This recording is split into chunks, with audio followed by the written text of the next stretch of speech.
Hey, what's up everybody? Welcome back. Brandon again, and we're finally going to be talking about my Inzer belt. A lot of you guys have been asking for a review, so that's exactly what I'm going to do here. Now, first things first, you will notice obviously that this is the lever version of the belt, hence the big clasp on front.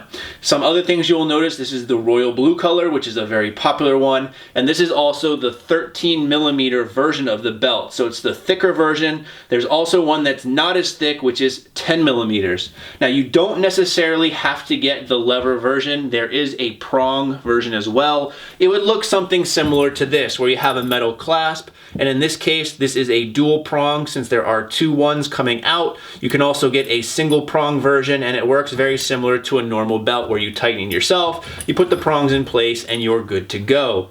Now, this is my old belt that I had before my Inzer belt, and we'll be talking about this more in just one second. Now, as far as the lever itself goes, the way it works is very simple.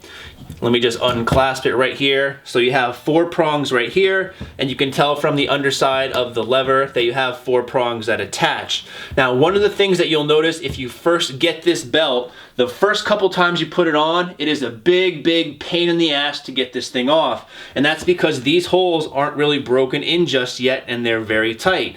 That's what she said. But when you get this prong in there, trust me, the first couple times you do it, it's gonna be a pain in the ass, very uncomfortable. You might need help from somebody else. You might need a screwdriver in some cases, but just know that it is normal. So first things first, when you do that, it's gonna be tight. So I wouldn't necessarily go to the tightest setting you can right away, just because you don't want to have to call the paramedics or the firefighters to come and actually get you out of this belt. Now, as far as setting it up for certain tightnesses, you will see on the inside, you have two flat head screws right here and multiple holes in which you want to put it.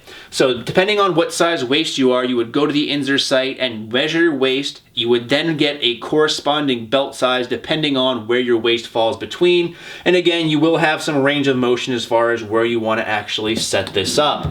Once you have it in the right place, simple as you just put it in those four prongs up front, and then you just pull the lever. And what happens is that's going to pull the belt tighter. So the reason I went with a lever belt over the prong version is because I feel like this gets you a tighter overall fit. And that's really one of the key things with any good solid belt. It's really going to stabilize your core even more. So these really come into play when we're dealing with very heavy weights. So when you're moving optimal loads, low reps, heavy weights, these things can really make a huge difference. And that's why you don't really want to skimp on a belt.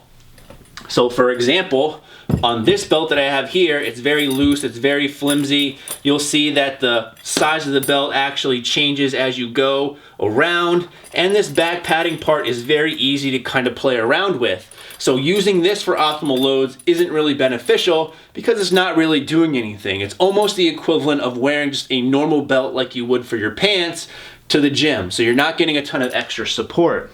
Now, where this belt comes into play, it's very heavy duty. As you can see here, we've already talked about the 13mm thickness. They also make a 10mm thickness one, but as you can tell, this belt is very rigid and very tough, made from one solid piece of leather, which is a big selling point. This is very reinforced. It's very hard to bend these and break these in. As anyone who's ever bought one, that's one of the first things they'll try to do, because getting this, again, this big solid piece of leather is very tight and very firm, and it can potentially be very uncomfortable up front. So one of the easy ways to break these things in that people will do is simply just rolling them several times over, almost like you would break in a baseball glove.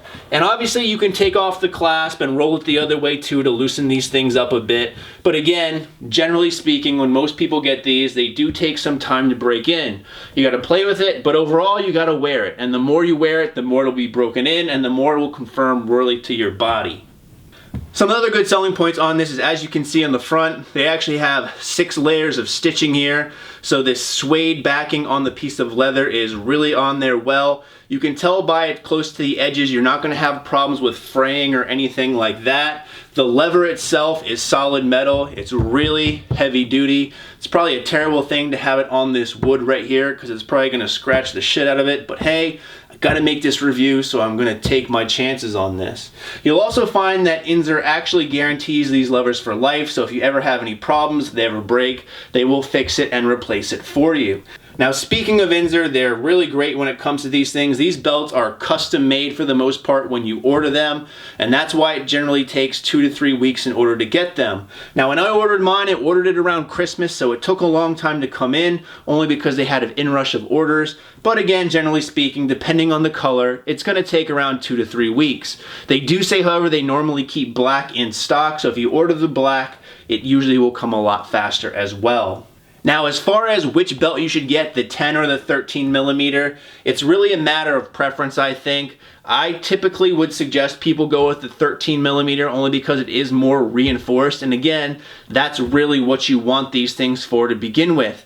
And with the 13 millimeter, I wouldn't want someone to buy the 10 only to later realize that, hey, I would have preferred the 13 or grow out of it, only because these belts should honestly last you forever. And it's one of those things, in my opinion, if you're gonna buy one, get the bigger one up front. Now, if you're lighter in weight, not as big in stature, or you're just generally annoyed by wearing belts, the 10 might be a little bit easier for you. It's gonna be easier to break in, but again, I wouldn't see the point of upgrading at a future time.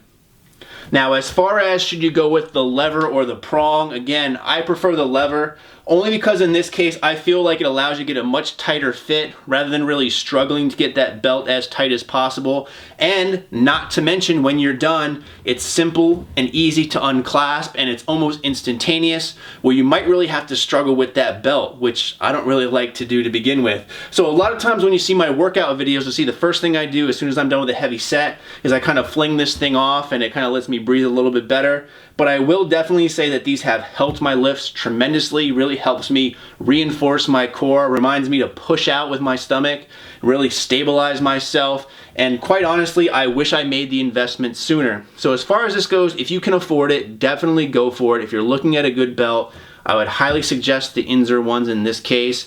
Generally speaking, this one costs, I believe, $97, and then the shipping is somewhere like $10 extra. So you're looking at roughly around $108 all said and done. But definitely worth it, in my opinion, for any serious lifter. If you're just the average gym goer, you're not really that into lifting heavy, doing things like heavy squats, heavy deadlifts, heavy overhead press, probably just be better off getting an economy style belt.